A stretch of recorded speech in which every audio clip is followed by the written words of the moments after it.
So you are saying x is say x1, x2, xn, and then we define y1 is equal to say f1 of x1, x2, xn, and so on. Ym is equal to say fm of x1, x2, xn. So we have y as a m dimensional random vector. Okay, so y is m dimensional random vector. So x is a random vector, then we have a m dimensional function of that, then that is also a random vector. So in general, we are interested to find out the distribution of y. Okay. In the last class, I have discussed how to find out distributions of the sums of random variables if a particular kind of things are given. So if independence is there, then we can use the moment generating function approach.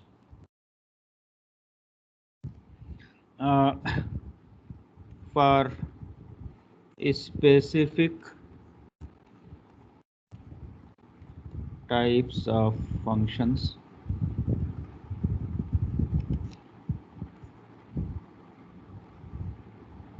sometimes moment generating function is useful. For example,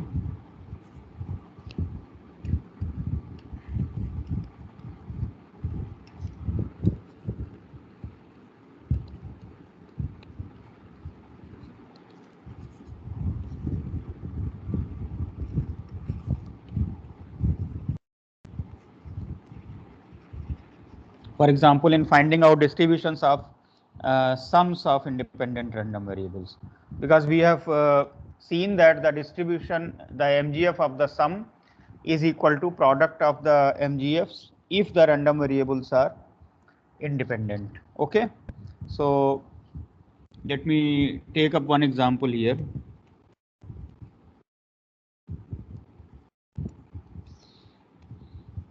Let x1, x2, xn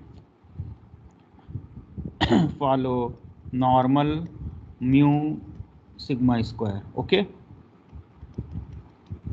I am putting IID means independent and identically distributed. Okay, let us consider say y is equal to sigma xi, I is equal to 1 to n. So if I use the MGF approach, then the moment generating function of y is nothing but the product of the moment generating functions of x1, x2, xn at the point t.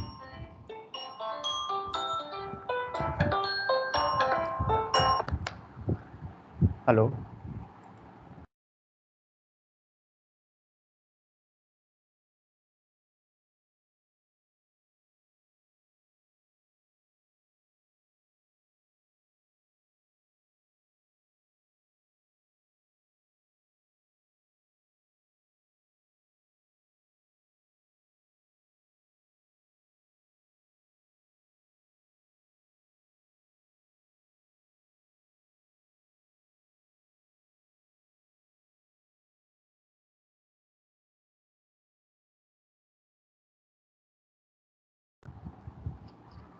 So this is equal to product I is equal to 1 to n. Now the MGF of the normal mu sigma square is e to the power mu t plus half sigma square t square. Okay. So this is nothing but e to the power n mu t plus half n sigma square t square. That is y follows normal n mu and n sigma square. Okay. So if I am considering independent normal random variables, then the distribution of the sum is normal with mean added n times and the variance also added n times. Similarly, suppose I consider x bar. X bar is y by n, that is sigma xi by n. Then what will be the distribution of this? We have seen the linearity property of the normal distribution, so this will become mu and n sigma square by n square, that means sigma square by n. So the mean of independent observations from a normal distribution also follows a normal distribution with the same mean, and the variance is divided by n. Is this okay?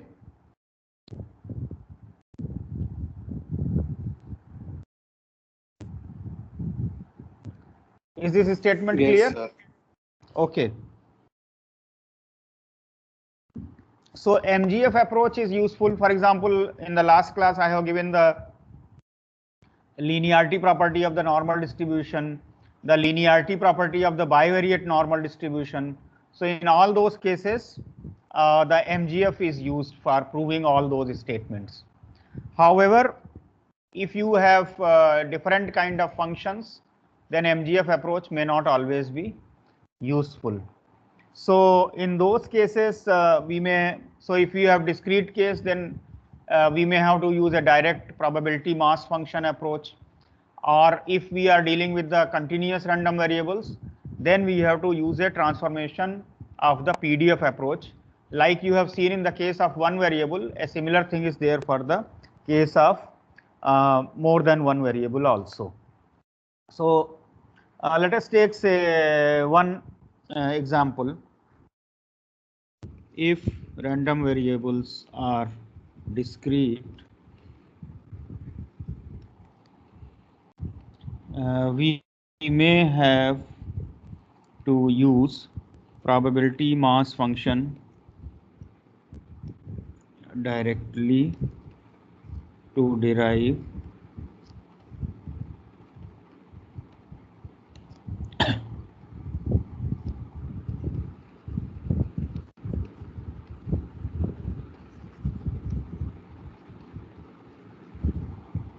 transformed variables.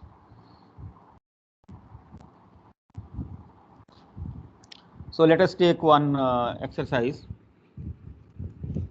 Let x, y be independent binomial NP. So if I ask you what is the distribution of x plus y,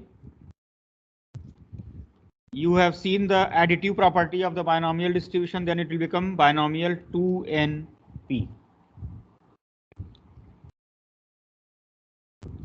Okay, so this is through the MGF approach. Suppose I define x minus y. In place of addition, I am looking at the difference, and I want the distribution of v. First of all, what is the range of values of x minus y? Each x and y, they take values 0, 1 to n. So if I look at the differences, the maximum difference can be n minus 0, that is n, and the minimum difference can be 0 minus n, that is minus n. So the values of v will be minus n, minus n minus 1, and so on, minus 1, 0, 1, and so on up to n. So this is the range of the values of v, and we are looking at what is the probability that v is equal to, say, small v. So it is equal to probability of x minus v is equal to v. So to express this thing, we can consider, we can bring, say, y on the right hand side, and now we look at the joint.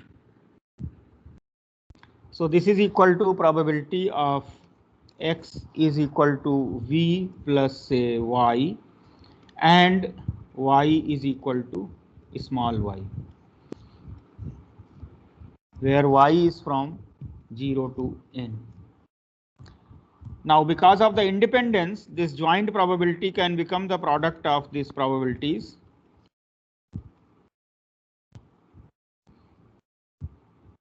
Into probability of y is equal to y. Y is equal to 0 to n. subject to the condition that v plus y will lie between 0 and n, because v plus y is the value of x and x is also 0, 1 to n. So v plus y also can take only those values, and y of course can take only 0 to n. Are these steps clear?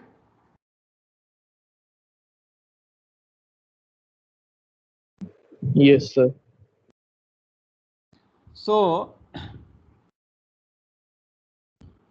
you just substitute the values here. So because we know the distribution of x, that is binomial np, so this is nc v plus y p to the power v plus y 1 minus p to the power n minus v minus y. And what is the probability of y is equal to small y? That is again binomial. So it is ncy p to the power y 1 minus p to the power n minus y.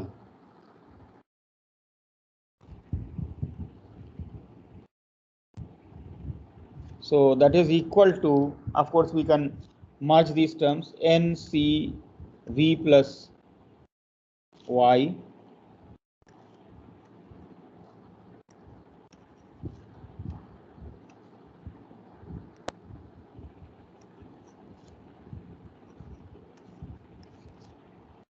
ncy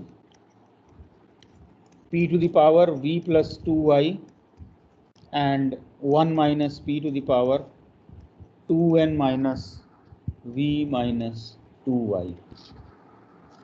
Y is equal to 0 to n such that v plus y can take values 0, 1 to n,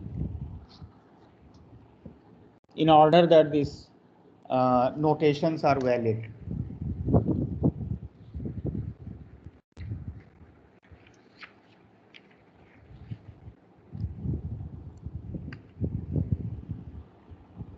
Is this okay? So this is a direct probability mass function approach to derive the distribution of function of a discrete random variable. Let me just take up another similar kind of exercise. Let us take, say,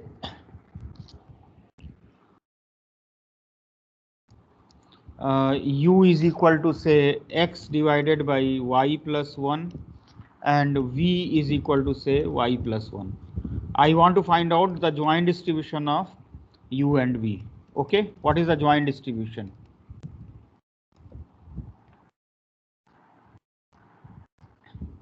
So whenever we are considering a function of random variables, we should look at the region in which the distribution is having validity. So for example, both x and y, they take values 0, 1 to n. So what will be the values of v? V can take values 1, 2 up to n plus 1. What are the values of u then? U can take values, because x can take value 0, 1 to n, and then y plus 1 can take values 1 to n plus 1. So all the combinations are possible. So for example, if x is equal to 0, then it will remain 0. And then of course, if I am taking y is equal to 0, then this can become 1, 2 up to, okay. Let me write it in a sequential fashion. 1 by 2, 1 by 3, and so on. 1 by n plus 1. So if x is equal to 0, it will remain 0. If x is equal to 1, then it can take values 1, 1 by 2, 1 by 3 up to 1 by n plus 1. Then it can take values 2, then 2 by 2, that is again 1 of course, then 2 by 3 and so on, 2 by n plus 1 and so on. Finally n by 2 and so on, n by n plus 1. So this is a set of values that you can take. So the joint probability mass function of uv, that is probability that u is equal to say small u and capital V is equal to say small v. So that is probability x is equal to uv and y is equal to v minus 1. So that is probability x is equal to uv. Because of the independence, I can split it. This becomes probability y is equal to v minus 1. And both x and y are binomial NP. So this can be written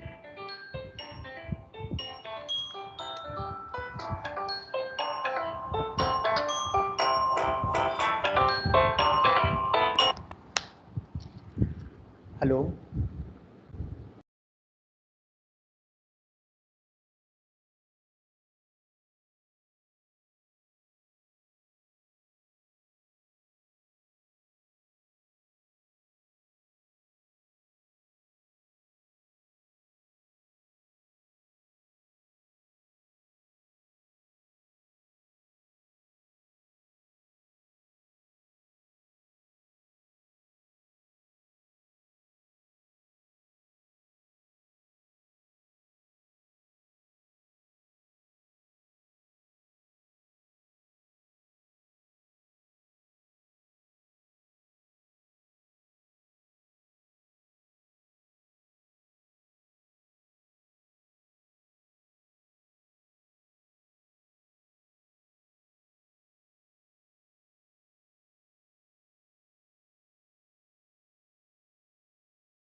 So this we can write as NC uv p to the power uv 1 minus p to the power n minus uv NC v minus 1 p to the power v minus 1 1 minus p to the power n minus v plus 1.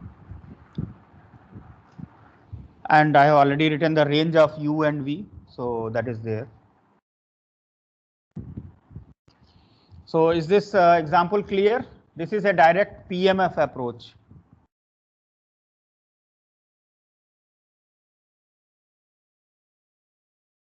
Is this example clear? Yes, sir. Let x, y have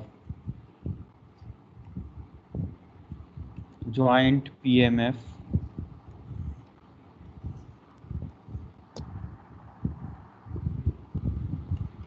suppose x can take values -1, 0 and 1 and y can take values -2, 1 and 2. So this is 1 by 6, 1 by 12, 1 by 6, 1 by 6, then 1 by 12, then 1 by 6, then this is say 1 by 12, this is 0, this is 1 by 12. And I am defining u is equal to say mod x and v is equal to say y square. And I want the joint distribution of uv. Okay, what is the joint distribution?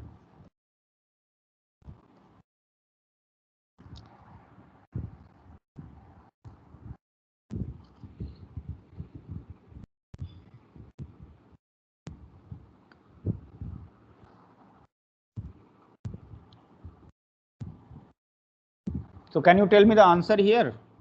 Any one of you? What is the joint probability mass function of uv here?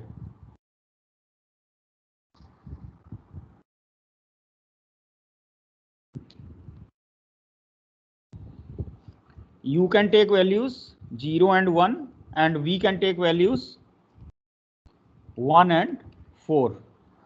So we want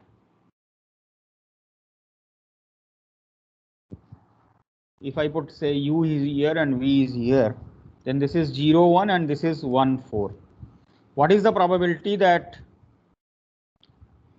u is equal to 0 and v is equal to 1.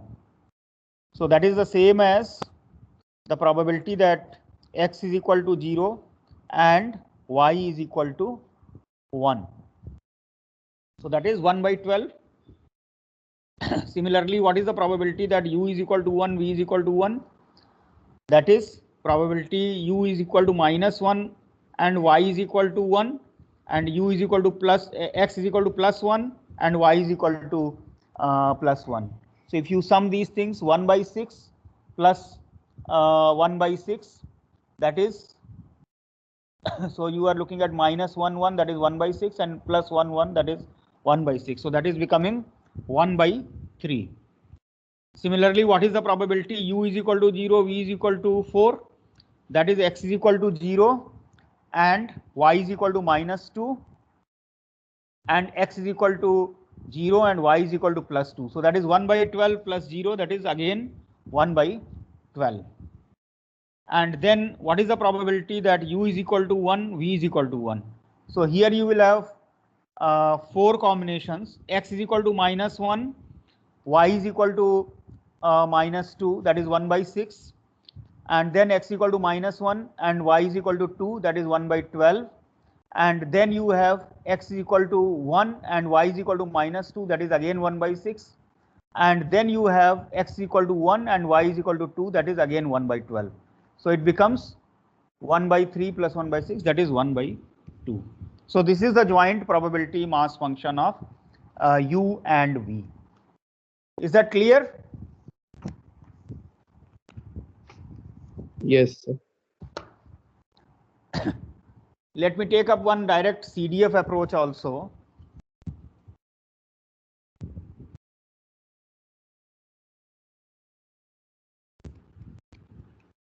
Although in the case of random vectors, this is quite complicated because the CDF of a function becomes little bit complex. But let me just do one exercise, okay? So let us take let x, y have joint PDF given by say fxy,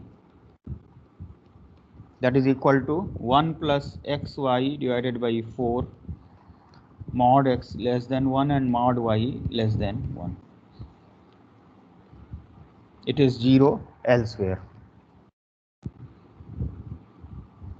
So u is equal to x square, and let us take say v is equal to y square. If I calculate the joint CDF of u and v,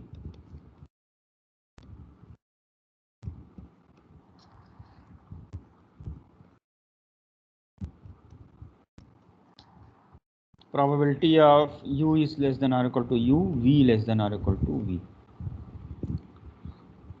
So of course we will consider between -1 to 1 only, x and y. So u and v are between 0 and 1. So for that, see 0 less than u less than or equal to 1, 0 less than v less than or equal to 1. So I don't know whether I have put less or less than or equal to less than. So on this side it will be less than,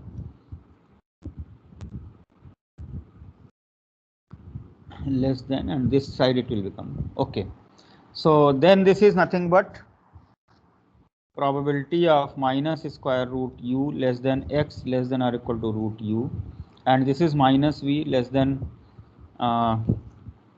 y less than or equal to root v. So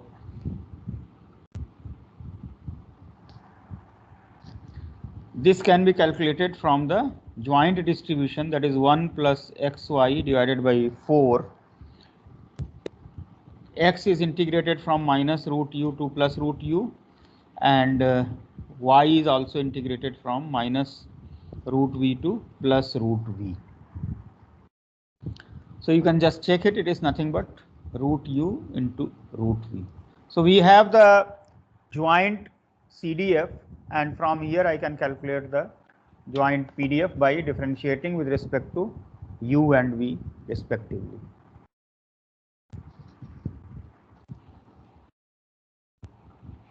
Is this example clear?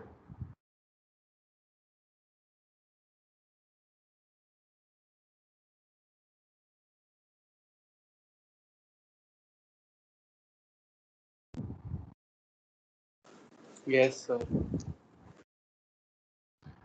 Now let us look at a general result in the case of continuous random variables where we use Jacobian. Okay, so I'll state the result in the form of a theorem here.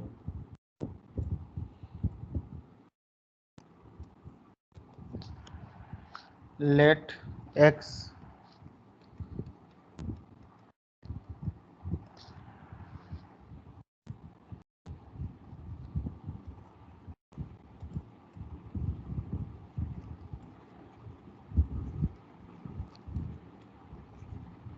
continuous random vector with joint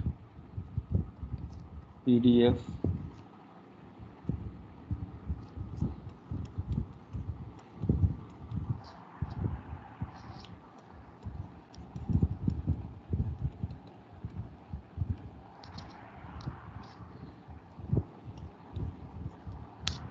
let ui be equal to gi of x, I is equal to 1 to n. So I am considering Rn to Rn.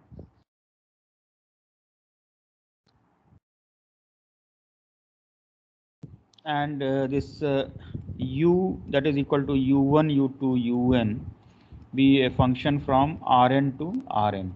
Okay. So if there is a 1 to 1, then inverses will exist. Let xi be equal to hi of u, I is equal to 1 to n. Okay.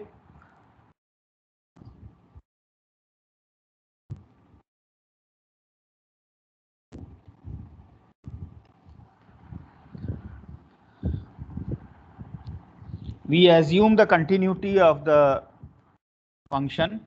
Okay, let the function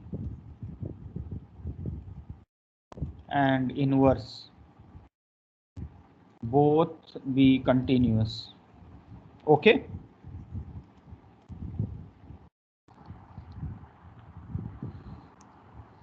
we also assume the partial derivatives.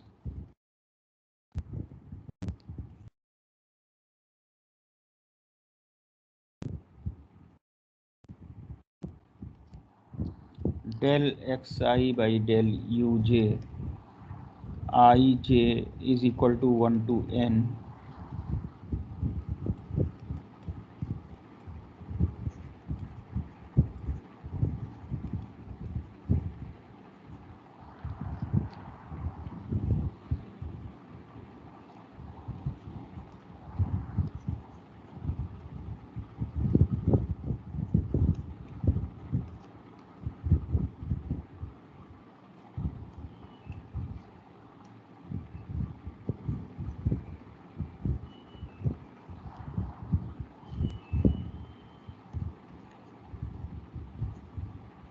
So we consider the Jacobian of the transformation. What is that Jacobian? It is nothing but the determinant of the derivatives, partial derivatives, del x1 by del u1, del x1 by del u2, and so on, del x1 by del un, del x2 by del u1, del x2 by del u2, and so on,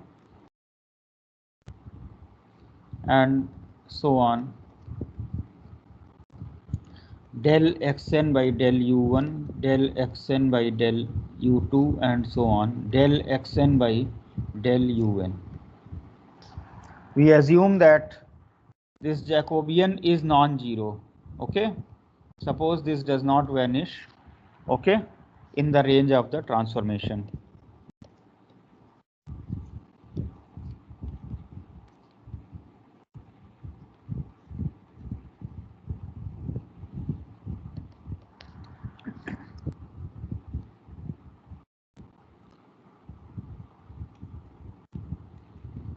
Then the random vector u that is equal to u1, u2, un is continuous and has joint PDF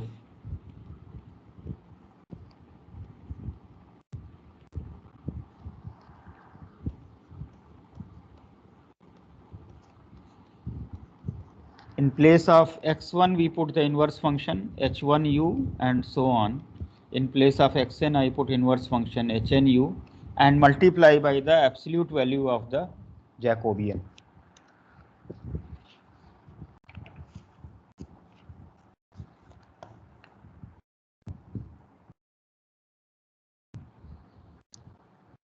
If you compare it with the case of one-dimensional result, then it is exactly the same, except that the determinant becomes the single term there, because there it was del x by del y. I had written it as del of g inverse y by del y. So it is exactly the same absolute value there. So this is the result for the 1-1 function here. Let me explain it through one exercise here.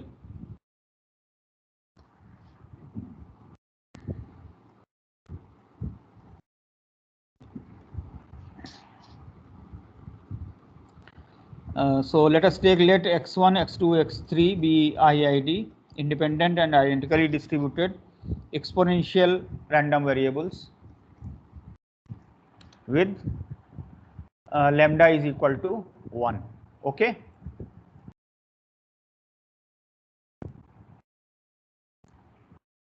This is clear? This is notation is clear to you? Exponential 1.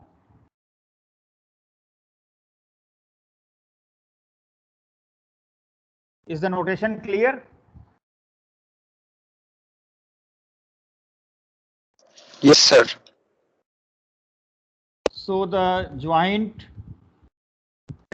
PDF of x is equal to x1, x2, x3. It is nothing but the product of the individual distributions of x1, x2, x3.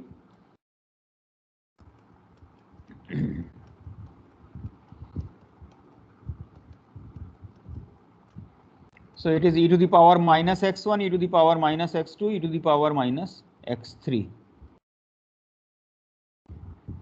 where each of xi is positive. And I am defining a function, let y be equal to y1, y2, y3, where say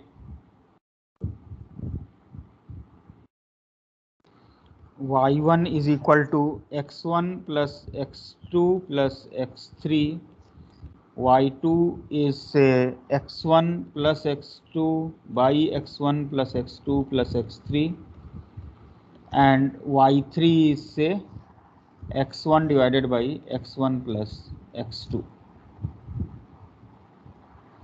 So y is equal to y1, y2, y3. We want the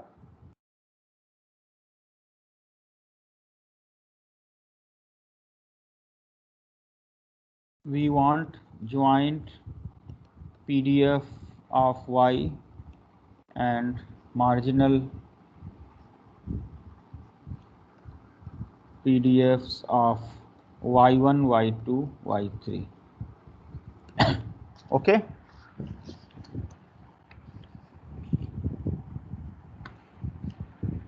So the problem is clear.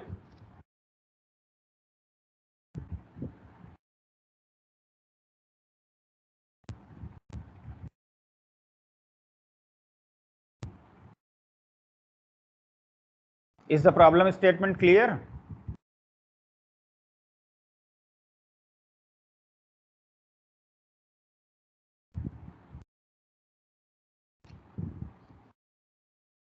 Can you hear me? Yes, sir. So what is the distribution of y1? What is the distribution of y1?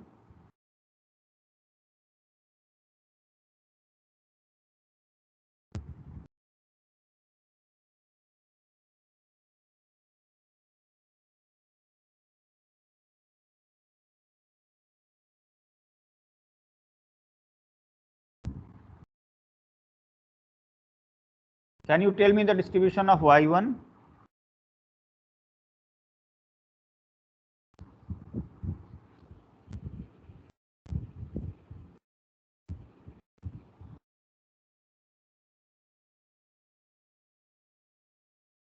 Anybody?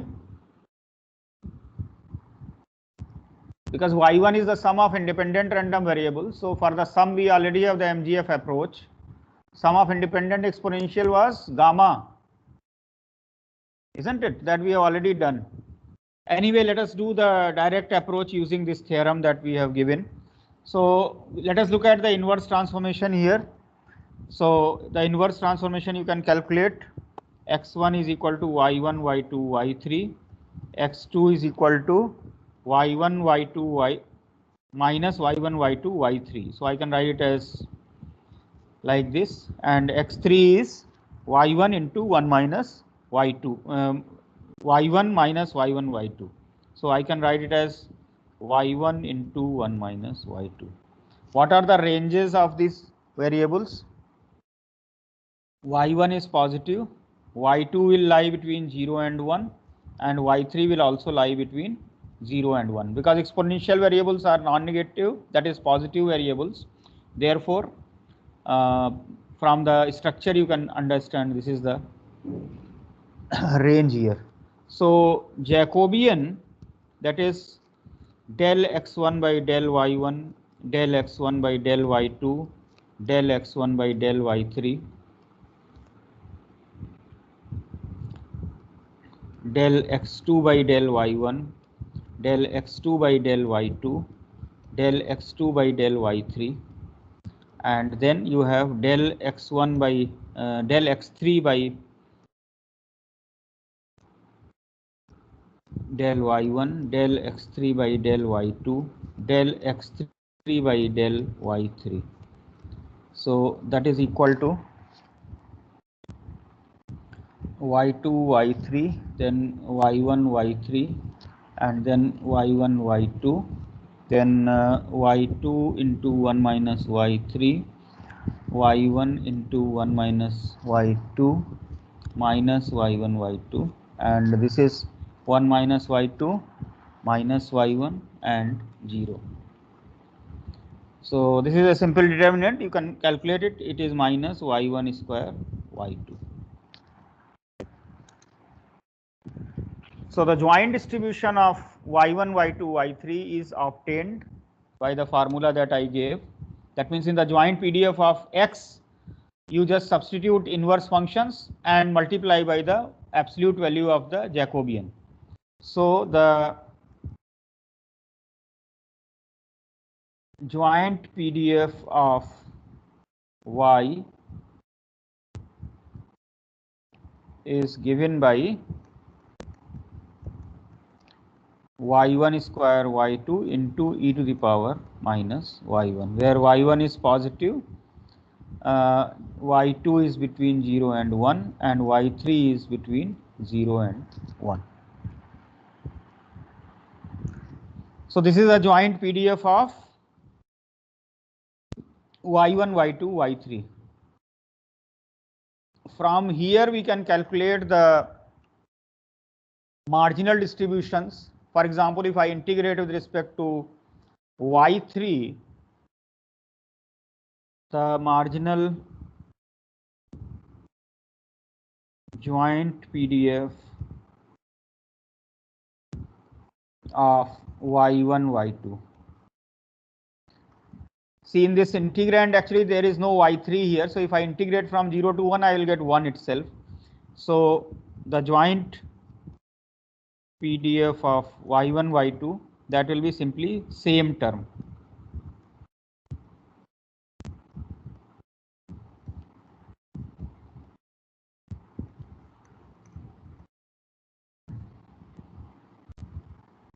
If I integrate with respect to y2, so the marginal PDF of y1 is, so I will get 1 by 2 y1 square e to the power minus y1.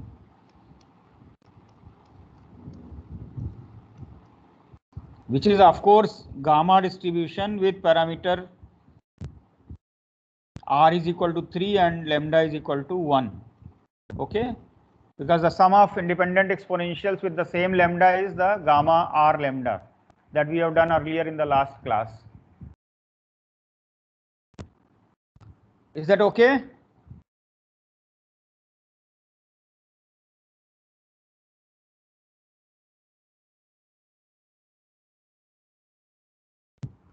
The marginal PDF of y2. So if you integrate with respect to y1, now you already know that this is the density of y1. So if I integrate with respect to y1, I'll get 2y2 here. So Fy2 is 2y2 between, which is nothing but a beta distribution with parameter m is equal to 2 and n is equal to 1. This is a beta 2 1 distribution. And the marginal PDF of y3,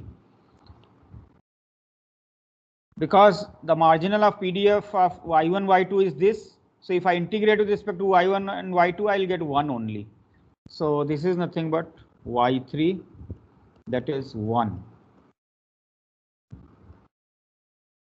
which is nothing but the uniform distribution on the interval 0 to 1.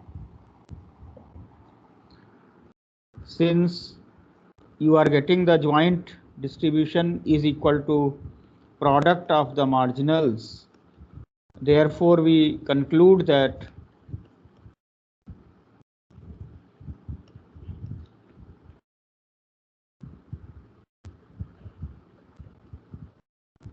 y1, y2, y3 are also independent.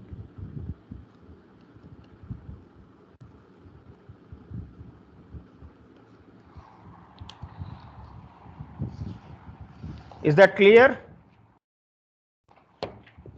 Could you follow this exercise?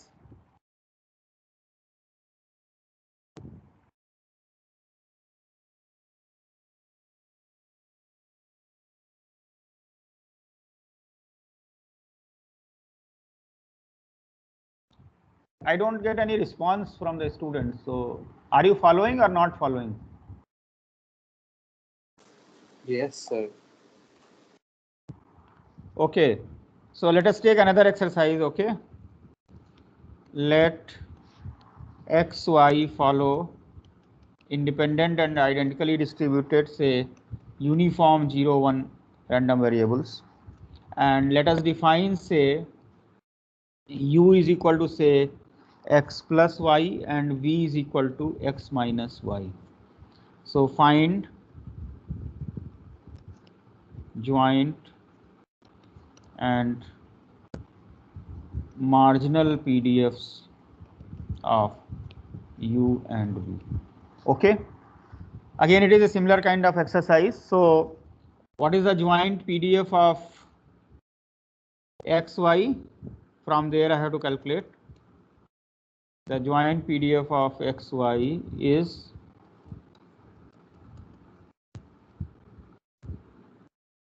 uniform 0, 1 is simply 1, 0 less than x less than 1, 0 less than y less than 1. It is 0 at all other points. So let us look at this transformation uv from xy. So what is the inverse transformation? X is equal to u plus v by 2 and y is equal to u minus v by 2. So Jacobian is del x by del u, del x by del v, del y by del u, del y by del v. So we can immediately write down the values: half, half, half and minus half. So that is nothing but minus 1 by 2. So Jacobian is quite simple. And now let us look at the joint PDF of u and v. The joint PDF of u and v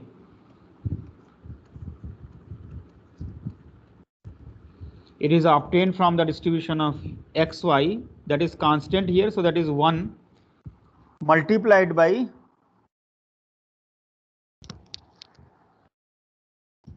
absolute value of this Jacobian, so it is simply half, and you have to write down the range here. 0 less than u plus v is less than 2, and 0 less than u minus v is less than 2, where u and v lie between, u lies between 0 and 2 because x and y both are between 0 to 1, so x plus y will be between 0 and 2, and v is x minus y, so it will be from -1 to 1 and 0 elsewhere. So this is the joint distribution of u and v. Is that clear?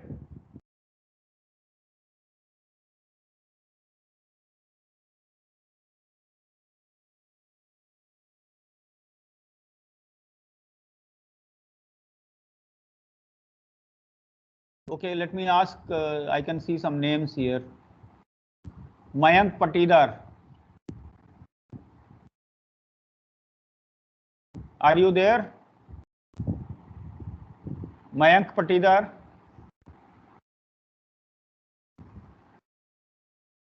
I think students are just putting and going away somewhere.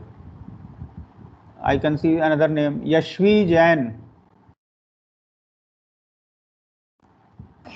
Yes, sir. Do you follow this? Are you following this? Yes, sir.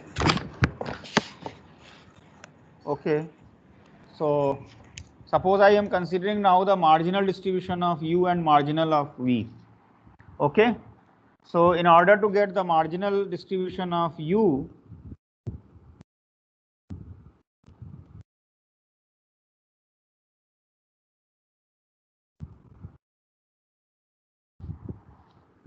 you integrate with respect to v. So if u is between 0 to 1, then from here you can see the range of, because what is the range of v? V is from minus v to 2 minus u, and from here you get v is greater than u minus 2 and less than u. So you take the minimum range here. So if u is between 0 to 1, then this will become from minus u to u, and it is equal to dv from u minus 2 to 2 minus u if u is between 1 to 2. So of course this is an extremely simple integral. So this gives me u for 0 less than u less than 1 and 2 minus u for 1 less than u less than 2. It is 0 elsewhere. So this is the distribution of u, that is the sum of two independent uniform 0 1 distributions. Okay, if you plot it, how it will look like? 0 to 1 it is u, and 1 to 2 it is 2 minus u. It's a triangular distribution. Okay.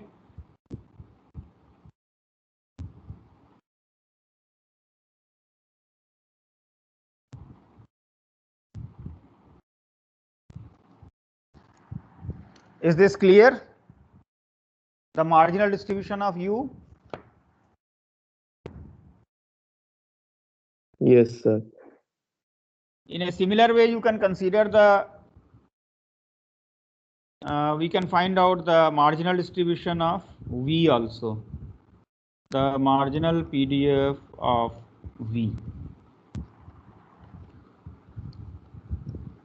So you have to integrate this half with respect to u. Now what is the range of u? Again you can see here the u is greater than minus v and less than 2 minus v, and from here you get u is greater than v and u is less than 2 plus v. So you have to take the shortest region, that is the intersection of these regions. So if v is between -1 to 0, then you can write the region as from minus v to v plus 2, and it is v to 2 minus v if v is between 0 to 1. So of course this is again extremely simple So 1 plus v if minus 1 is v less than or equal to 0, and it is 1 minus v if 0 is less than v less than 1, and it is 0 at all other points. So if you plot it,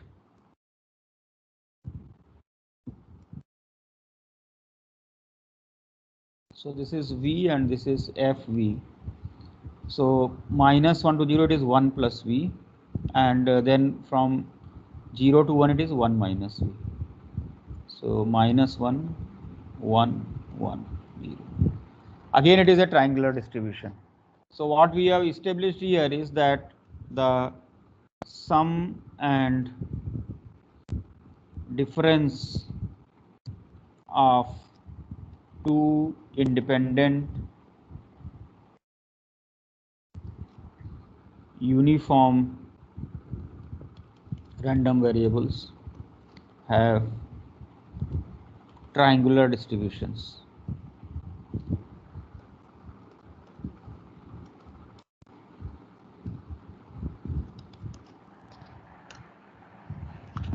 So is this example clear?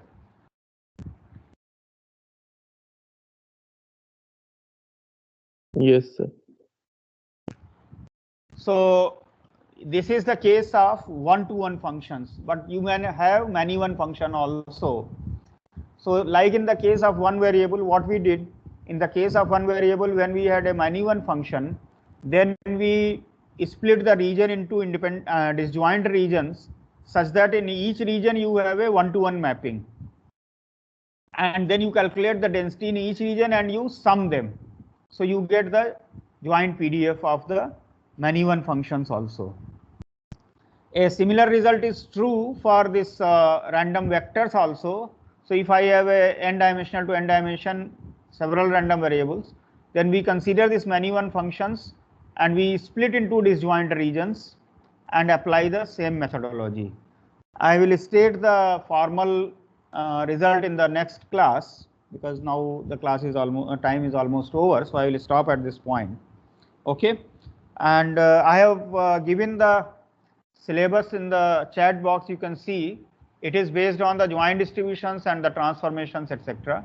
So in the last class test we had up to continuous random variables. So in the last next class test we will have function of one variable, and then of course functions of several variables, and the joint distributions, bivariate, normal distribution, etc.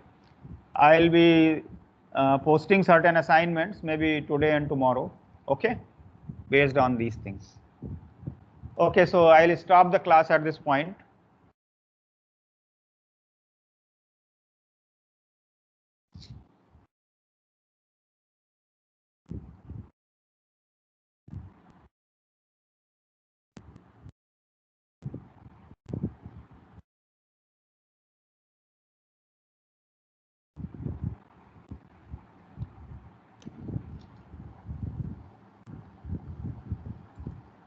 Thank you, sir.